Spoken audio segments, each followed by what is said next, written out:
बिहार के दंगल में आप सभी का स्वागत है। बिहार चुनाव से सबसे पहले आपको बड़ी खबर बताते चलते हैं। दूसरे चरण के लिए नामांकन आज से शुरू, 20 अक्टूबर तक भर सकेंगे पर्चा। बिहार चुनाव से जुड़ी बड़ी खबर, स्वतंत्र, निष्पक्ष एवं शांतिपूर्ण वातावरण में सफलतापूर्वक विधानसभा चुनाव संपन्न कराने को लेकर सारी तैयारियां पूरी कर ली गई हैं। आज से नामांकन पत्र भरने की प्रक्रिया शुरू हो जाएगी। जिले के सभी 7 विधानसभा के निर्वाची पदाधिकारियों की तरफ से अपनी अपनी कार्यालय अवधि में प्रत्याशियों से नाम निर्देशन पत्र लिया जाएगा। आपको बता दें कि 20 अक्टूबर तक नामांकन की प्रक्रिया जारी रहेगी।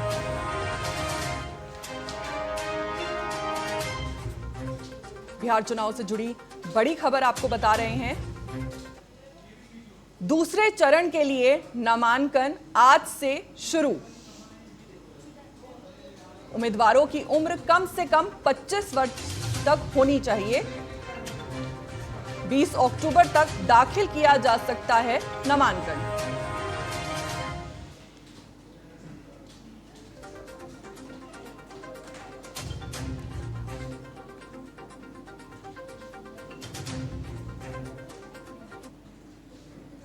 हमारे साथ इसी खबर पर जुड़ चुके हैं हमारे संवाददाता चंदन और सम्राट। चंदन, सबसे पहले आपसे जानना चाहूंगी कि जिले में विधानसभा चुनाव को लेकर जो तैयारियां पूरी कर ली गई हैं, अब तक की व्यवस्थाएं कितनी मजबूत नजर आ रही हैं? बिल्कुल आपको बता दें फौजिया कि चुनाव आयोग की तरफ से तमाम जो प्रक्रिया है वो पूरी कर ली गई। इसके साथ ही आपको बता दें कि विधि व्यवस्था को कायम करने के लिए पूरे चौकस-बंद व्यवस्था की गई है। जगह जगह पर फोर्स को तैनाती किया गया है, क्योंकि देखिए जब जब चुनाव होता है उसके साथ ही आचार संहिता होता है वो लग जाता है और सारी जो विधि व्यवस्था जो होता है वो जिलाधिकारी के हाथ में हो जाता है।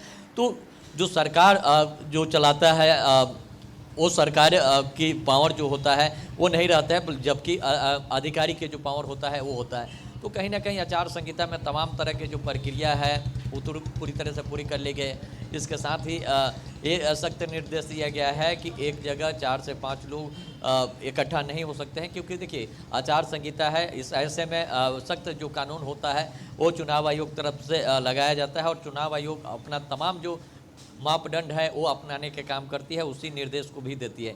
इसके साथ ही आपको बता दें कि आज से दूसरे चरण का जो चुनाव है की प्रक्रिया है उसकी नामांकन आज से शुरू हो गई है और आज से लेकर 20 अक्टूबर तक दूसरे चरण का नामांकन होगा। इसके साथ ही आपको बता पहला चरण की बात करें तो पहला चरण की जो अभी नामों के जो लिस्ट है महागठबंधन की तरफ से वो साफ नहीं किया गया है, लेकिन ये बताया जा रहा है कि देखिए पूरी तरह से जो सीट शेयरिंग की बात है वो पूरी तरह से साफ हो चुकी है कि इसको कहां से चुनाव लड़ाना है, कितने सीटों पर लड़ाना है वो महागठबंधन में भी साफ हो चुका है। बताया जा रहा है कि दोपहर तक की तमाम जो सीट की घोषणा है वो कर दी जाएगी। इसके साथ ही तमाम जो प्रक्रिया है वो कर ली गई है। हालांकि आपको बता दें लालू प्रसाद यादव और राबड़ी देवी और तेजस्वी यादव दिल्ली पहुंचे हुए हैं और दिल्ली में उनका आज पेशी भी है लैंड बोर्ड जब्त मामला में। इसके बाद वो पटना रवाना होंगे और पटना से फिर तमाम जो उनकी आगे की रणनीति है वो करेंगे और तमाम जो उनके कैंडिडेट हैं उनको बुला करके टिकट देने का काम करेंगे, क्योंकि देखिए जो डॉक्यूमेंटेशन का काम है जिनको टिकट देना है उनको कल से ही बुला लिया गया है और उनका जो डॉक्यूमेंट है वो जमा कर ली गई। लेकिन सबसे बड़ी सवाल है कि देखिए दूसरे चरण का भी नामांकन की प्रक्रिया शुरू हो गई है।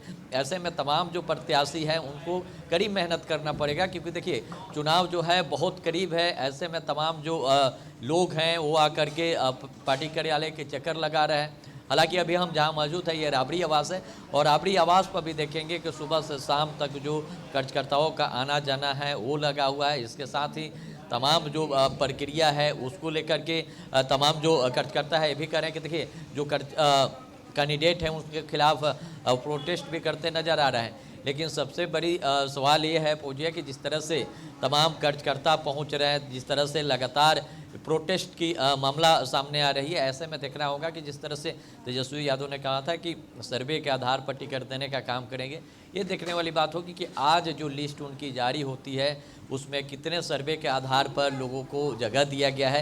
हालांकि इससे पहले आपको बता दें टीएनपी न्यूज़ ने 14 एमएलए के टिकट कटने की जो खबर थी वो चलाई थी, जिसमें 2 पर मुहर लग चुकी है। हालांकि लगभग ये भी तय हो चुका है कि जिनकी नाम कटने की बात बताई जा रही थी, उनका लगभग सभी लोगों की टिकट जो है वो कट चुका है। लेकिन जो आज फाइनल मोहर है वो लगा दीजिए कि इसके साथ ही आपको बता दें एनडीए में सीट बंटवारे के जो फार्मूला था वो तय कर ली गई है।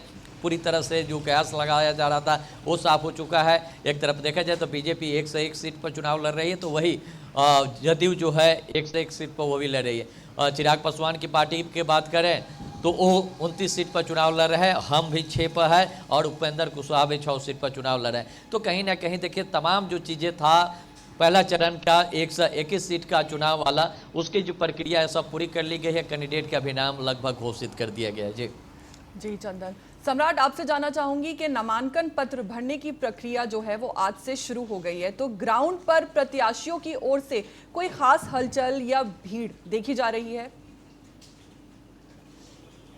ऐसा प्रतीत हो रहा है अभी फौजिया कि अभी मैं बीजेपी कार्यालय में हूँ और यहाँ पर देखा जा रहा है कि कुछ प्रत्याशी लोग आ रहे हैं और टिकट को आगाज जो अभी जारी हुआ है, तो ऐसा प्रतीत हो रहा है कि सब में एक उत्साहित है और लोग तैयारियां में लगे हुए हैं। और यहाँ पर देखा जा रहा है कि अभी नामांकन पत्र के लिए भी तो ऐसा जो एमएलए प्रत्याशी है वो तैयार है और ऐसा देखा जा रहा है कि यहाँ पर अभी कुछ लोग आ रहे हैं, अभी गाड़ी का काफिला आ रही है और लोग काफ़ी अपने प्रशासन जो अपने जो चाहतेदार नेताओं हैं उनके साथ भी आ रहे हैं। तो देखा जा रहा है कि सारी प्रक्रिया शुरुआत हो चुकी है और प्रशासन भी जोरों शोर से यहाँ पर लगे हुए हैं। देखा जा रहा है कि पुलिस प्रशासन की टीम भी और पटना में सख्त रूप से तैनात है यहाँ पर। तो देखा जा रहा है कि बिहार में चुनाव का प्रक्रिया जो अभी वोट को लेकर है तो काफ़ी तैयारी से चल रहा है और अभी कल जो अभी सीट को लेकर तैयारी हुई है तो उसमें देखा जा रहा है कि अभी चिराग पासवान को लेकर और साथ में ही में देखा जा रहा है अभी सोचा कि देखा जा रहा है कि अभी यहाँ पर भाजपा कार्यालय में अभी कुछ और नेता भी आए हैं जो प्रोटेस्ट को लेकर अभी कर रहे हैं कि हमें टिकट नहीं मिला है, तो वो भी अभी सेकंड लिस्ट का चुनाव के प्रक्रिया के लिए वो तैयार में लगे हैं कि हमें क्या नाम आ सकता है या नहीं आ सकता है। जी सम्राट और चंदन, आप हमारे साथ बने रहिए।